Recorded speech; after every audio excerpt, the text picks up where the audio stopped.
Vous avez envie d'avoir des fraises dans votre potager l'été prochain? C'est maintenant que ça se passe.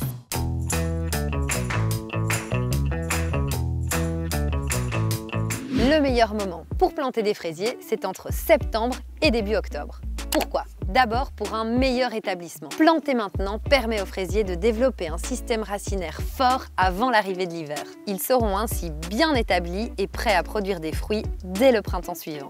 Ensuite, les températures actuelles sont idéales pour la plantation car elles réduisent le stress thermique sur les jeunes plants, contrairement aux grosses chaleurs de l'été. En fin d'été et en début d'automne, la pression des ravageurs et des maladies est généralement moins forte, ce qui réduit le risque et les complications sur les jeunes plants. Il est évidemment aussi possible de planter au printemps à partir de mars-avril, mais les fraisiers plantés à ce moment-là pourraient ne pas produire autant de fruits la première année que ceux plantés en septembre-octobre.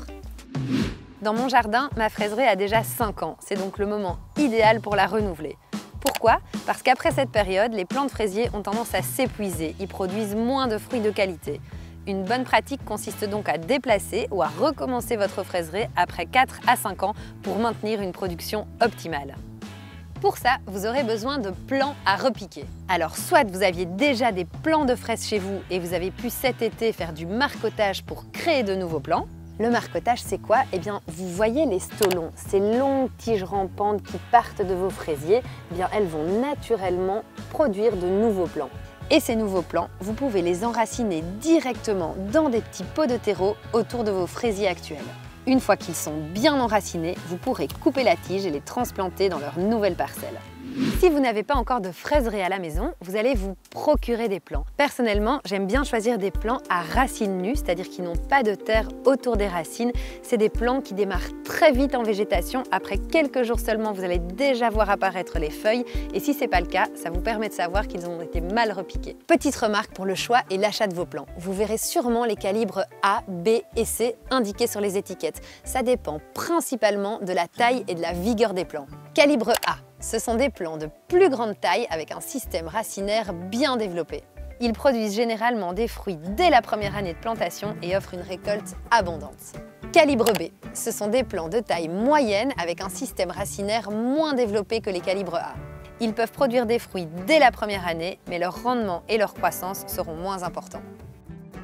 Calibre C, ce sont les plus petits plants avec un système racinaire moins développé. Ils nécessitent plus de temps pour s'établir et produire des fruits.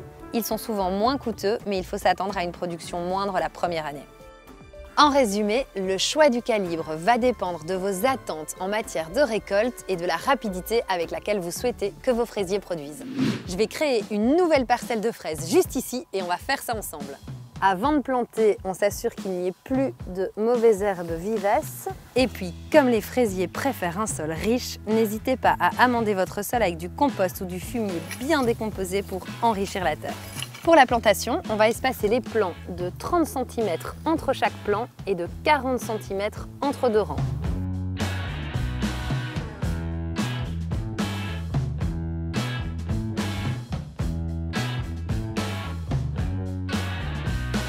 C'est important de bien respecter les distances entre deux plants.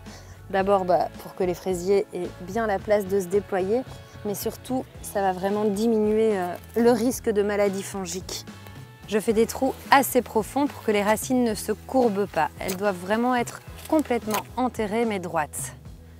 Par contre, le collet, donc la jonction entre les racines et les feuilles, lui doit bien être au niveau du sol. Donc les racines sont dans la terre, mais la végétation est bien à l'air libre.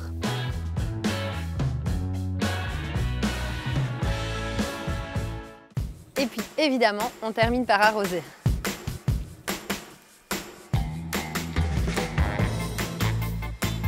Voilà, rendez-vous au printemps pour se régaler.